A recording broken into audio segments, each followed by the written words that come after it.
ဘယ်ကိစ္စပဲလုပ်အခက်ခဲဆိုတာကြုံတတ်တယ်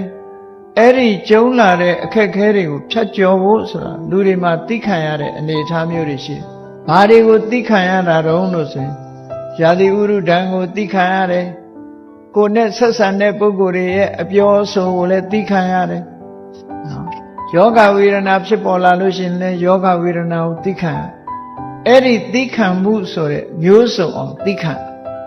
အခက်အခဲတွေမှန်သမျှတွန်းလှန်နိုင်ဖို့အတွက်သိခံခြင်းဆိုတာအရေးကြီးတယ်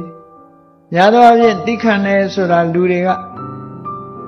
တစ်ဖက်သားကကိုယ်စော်ကားတာကိုငုံခန္ဓာကိုပဲသိခံတယ်လို့ထင်တာတကယ်ကတော့သိခံမှုဆိုဒီမှာစိတ်နှလုံးမတုံ့လောက်ပဲနဲ့